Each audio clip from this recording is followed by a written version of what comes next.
Today we will explore the remarkable life of Ali ibn Abi Talib, may Allah be pleased with him, the cousin, son-in-law, and one of the closest companions of the Messenger of Allah, peace and blessings be upon him. His story is one of courage, wisdom, sacrifice, and deep faith, a life that stands as a shining example for every believer. Indeed, Allah loves those who rely upon Him. Shura al-Iran 315 was born in Mecca around 600 CE into the noble Banu Hashim clan, the same family as the Messenger of Allah, peace and blessings be upon him. His father was Abu Talib, the Prophet's uncle who raised and protected the Prophet, peace and blessings be upon him, during the early days of Islam, and his mother was Fatimah bint Asad Ray, a woman of piety and honor. Ali grew up in the very household of the Prophet, peace and blessings be upon him, living under his care even as a child. This closeness would shape him into one of the most trusted men of Islam. From a young age, Ali's Rare was known for his sharp intellect and strong character. Unlike many of the youth of Makkah, he never bowed to idols nor engaged in the ignorant practices of Quraysh. Allah prepared him for something greater. When the Prophet Muhammad, peace and blessings be upon him, received revelation in the cave of Hira, Ali was among the very first to accept Islam. At just about 10 years old, he declared his faith without hesitation. His pure heart recognized the truth immediately, and this became his lifelong quality: unwavering loyalty to Allah and His Messenger, peace and blessings be upon him. In the early years of Islam, when the believers faced persecution and danger in Mecca, Ali Zare stood firm beside the Prophet, peace and blessings be upon him. His greatest act of courage came during the Hijrah, a migration to Medina. The Quraysh had plotted to assassinate the Prophet. Peace and blessings be upon him in his sleep, but Ali volunteered to lie in the Prophet's bed, risking his life so the Messenger of Allah could escape safely. That night, when the assassins peered into the room expecting to find their target, they found Ali instead. His bravery echoed the Quranic verse, "And of the people is he who sells himself, seeking means to the approval of Allah, and Allah is kind to His servants." Shura al-Baqarah 207. When the Prophet, peace and blessings be upon him, reached Medina, Ali's Raf soon followed and continued to demonstrate his devotion. He fought valiantly in every major battle under the Prophet's command. At the Battle of Badr, when the Muslims faced the mighty Quraysh army, Ali struck down some of their strongest warriors, showing his unmatched strength and courage. At Uhud, when the battle turned chaotic and many fled, Ali remained at the Prophet's side, shielding him with his own body. At Khandaq, when the Quraysh champion Amr ibn Abi Talib challenged the Muslims, Ali stepped forward and defeated him in single combat, a duel that shook the enemy's confidence. One of Ali's greatest honors came at the Battle of Khaybar. The Muslims had struggled to break through the fortresses, but the Prophet, peace and blessings be upon him, declared, "Tomorrow I will give the banner to a man who loves Allah and His Messenger, and Allah and His Messenger love him. Allah will grant victory at his hands." Sahih al-Bukhari 37:1. The next day he handed the banner to Ali, whose eyes were sore at the time. The Prophet, peace and blessings be upon him, healed him with his blessed saliva, and Ali led the Muslims to victory, conquering the fortress with unparalleled bravery. Beyond his strength in battle, Ali was known for his wisdom and knowledge. The Prophet, peace and blessings be upon him, said, "I am the city of knowledge, and Ali is its gate." Tirmidhi Hadith 3723. His deep understanding of the Quran and Sunnah made him a trusted advisor and judge among the companions. Ali's personal life was also blessed with honor. He married Fatimah's the beloved daughter of the Prophet, peace and blessings be upon him. Their marriage was one of simplicity and devotion, and together they raised a family that carried forward the legacy of the Prophet, peace and blessings be upon him. Their sons, Hasan and Husayn, became the leaders of the youth of paradise.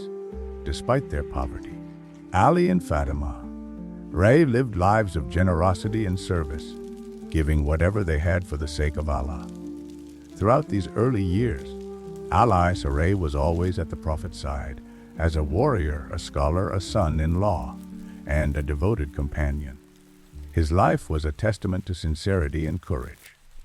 Little did he know that even greater tests awaited him after the Prophet's departure from this world. But for now, the early chapters of his life already shine with sacrifice, loyalty, and faith. He was the youth who grew up under the shade of prophethood, the man who gave his life to protect Islam, and the one whose very presence struck fear into the enemies of Allah. After the Hijrah and the establishment of the Muslim community in Medina, Ali ibn Abi Talib emerged not only as a brave warrior, but also as a man of wisdom and knowledge.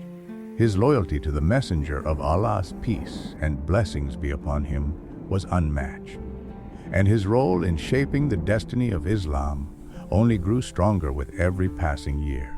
The early battles of Islam had already shown his courage. At Badr, Uhud, and Khandaq, Ali proved that he was not just another soldier, but one of the sharpest swords of Islam. At Badr, he personally struck down some of Quraysh's strongest fighters. At Uhud, when chaos overtook the battlefield and the Prophet Allah's peace and blessings be upon him was injured, Ali fought fiercely to protect him. At Khandaq, when the Quraysh champion Amr ibn Abi Talib mocked the Muslims by challenging them, no one dared to step forward except Ali. He defeated Amr in a single duel, proving once again that his strength was matched only by his faith. But it was at Khaybar that Ali's greatness shone brightest.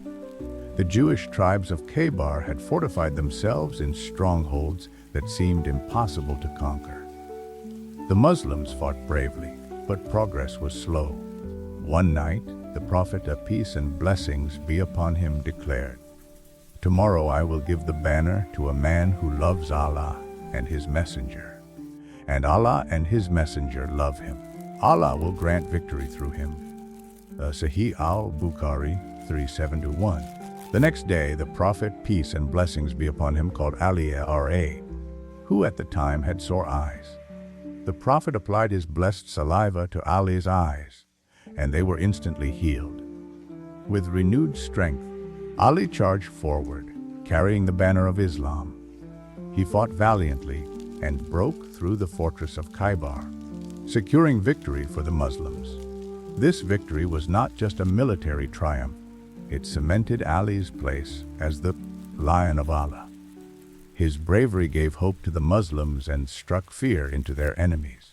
Yet Ali was more than a warrior. His knowledge of the Quran and the teachings of the Prophet, peace and blessings be upon him, made him one of the most respected companions. The Prophet himself said, "I am the city of knowledge and Ali is its gate.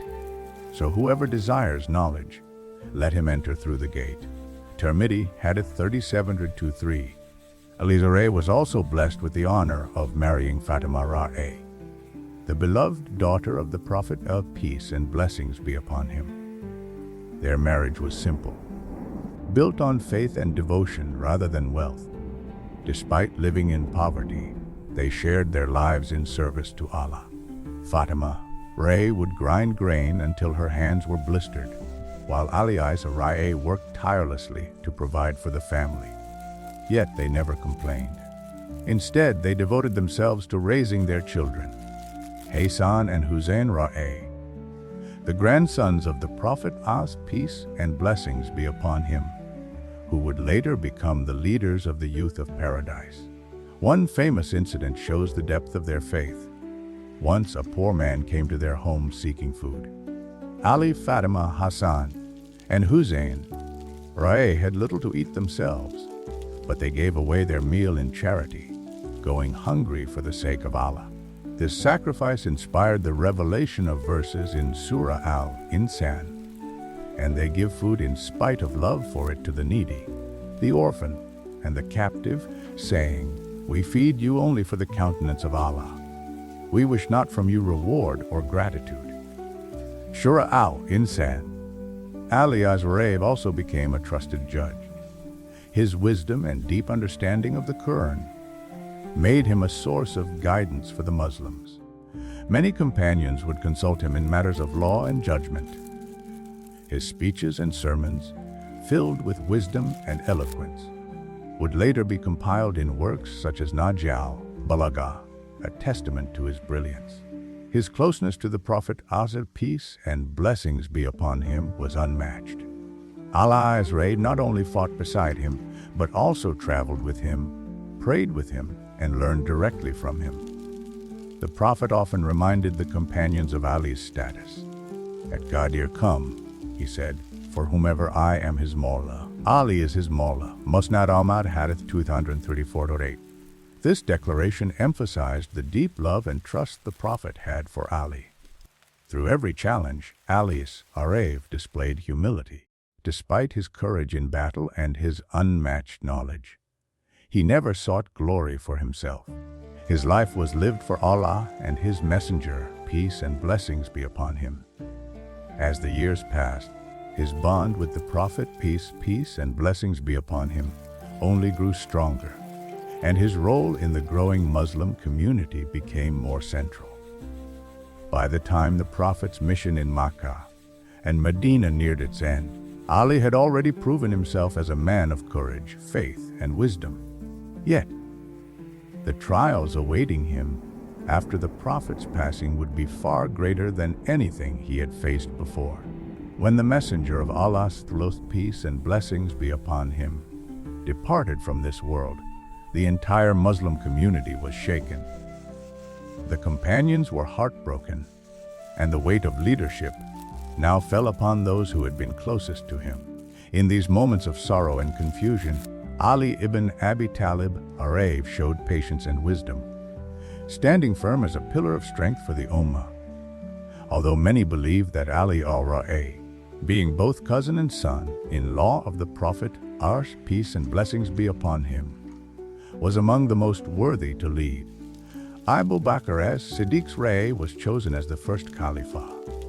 Ali accepted this decision for the unity of the Muslims, setting aside personal claims for the greater good of Islam. His humility and sacrifice in these tense times reflected the Quranic teaching, and hold firmly to the rope of Allah altogether and do not become divided. Surah Al-Imran 303. During the Caliphate of Abu Bakr's ride, Ali Azraev supported him fully. When the false prophets arose and rebellions spread after the Prophet's passing, Ali Azraev fought side by side with the Muslims to protect the unity of Islam. He was a trusted advisor to Abu Bakr, offering wisdom in matters of governance and judgment. Despite his personal grief at losing the Prophet, peace and blessings be upon him, he remained steadfast in serving the Ummah.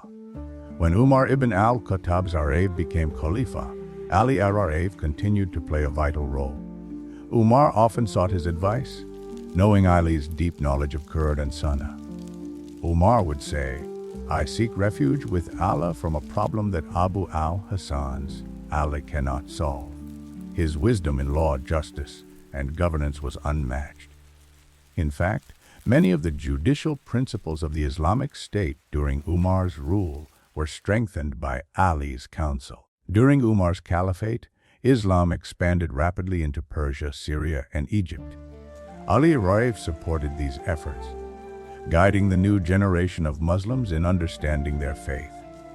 He also served as a teacher, training scholars and judges in Quranic knowledge. Though known as a warrior, he was equally respected as a scholar whose understanding of Islam was second to none.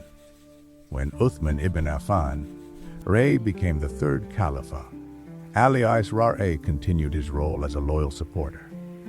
He advised Uthman in matters of leadership and often tried to mediate during times of unrest. When some people criticized Uthman for his policies, Ali reminded them to remain patient and respectful. Sadly, the political situation grew tense, and despite Ali's attempts to bring peace, fitnah's trial spread across the Ummah. The murder of Uthman was a devastating moment in Islamic history. Ali grieved deeply, for he knew the killing of a Khalifah was not only a crime, but also a test for the Ummah. In the aftermath, the Muslims turned to Ali and urged him to take leadership. At first, he hesitated, knowing the weight of responsibility and the divisions already spreading among the people.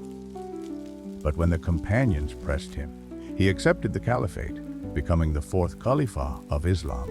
As Khalifah, Ali inherited a deeply divided community.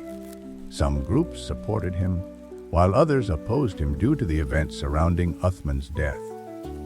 Despite this, Ali focused on restoring justice and unity.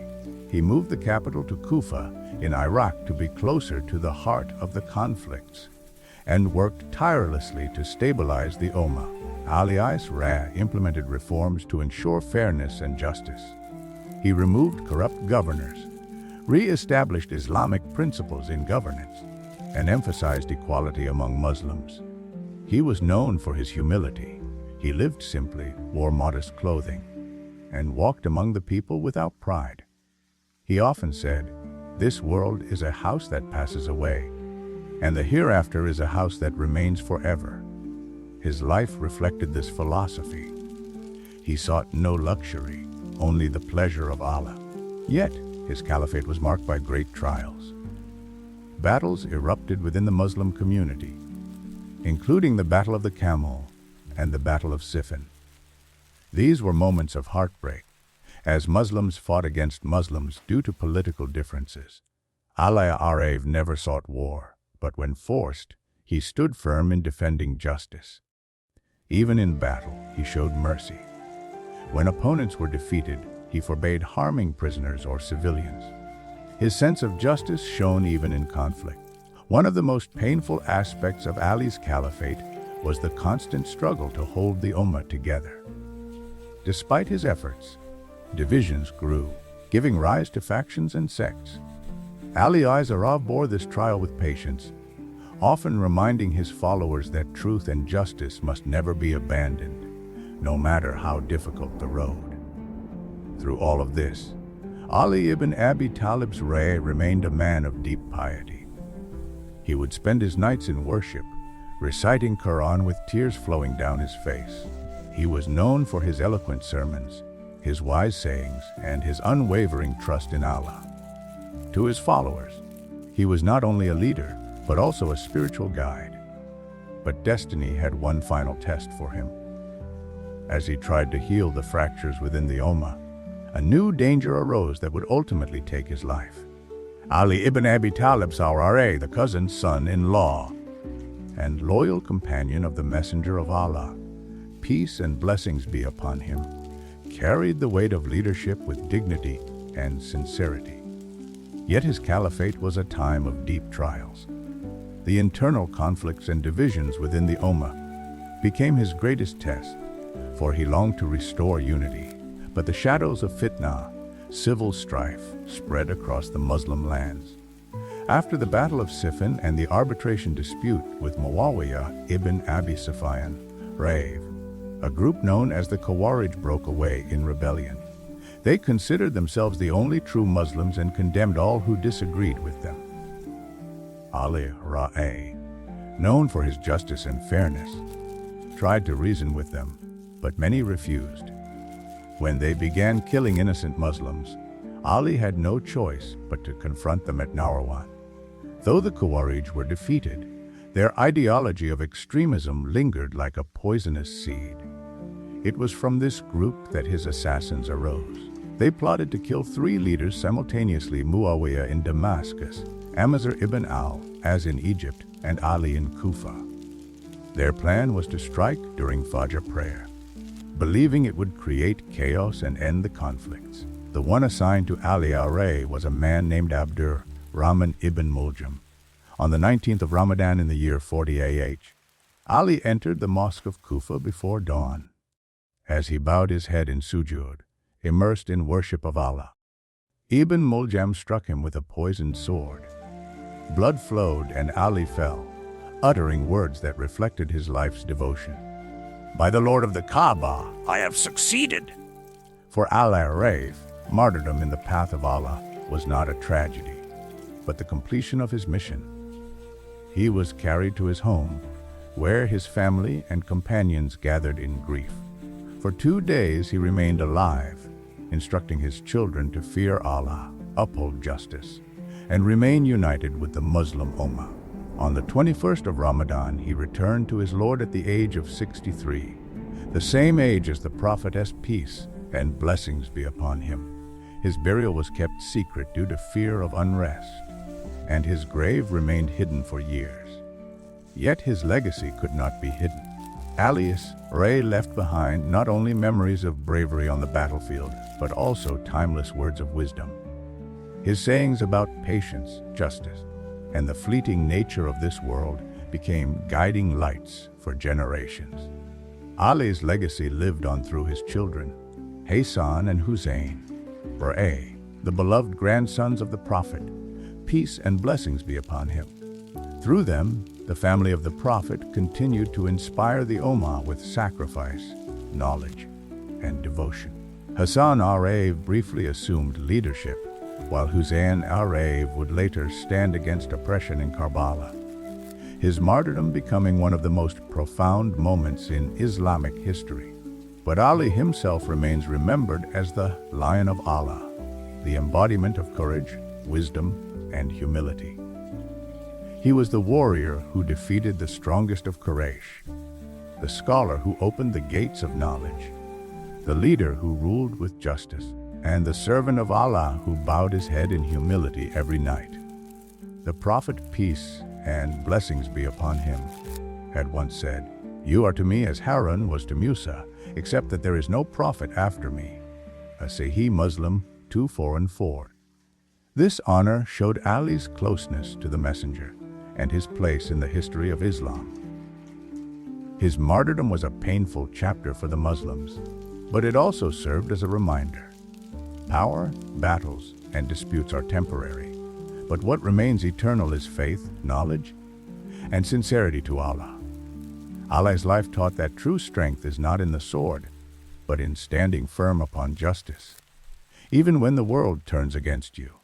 Centuries have passed, but his legacy remains alive in the hearts of Muslims. His sermons, collected in works like Nahj al-Balagha, continue to inspire. His example as a judge, a leader, and a humble servant of Allah sets a standard for rulers and believers alike. He showed that leadership in Islam is not about power, but about service, sacrifice, and sincerity. Today, when Muslims remember Ali ibn Abi Talib, they remember the man who carried the banner of Islam in the most difficult moments, who gave his youth, his strength, and his life for Allah and his messenger. His story is not just history. It is a lesson that faith, courage, and wisdom can overcome every trial. And so, Ali's final words echo through time, "Be the Lord of the Kaaba. I have succeeded," a testimony that success lies not in this world's power or wealth, but in faith and returning to Allah with a pure heart.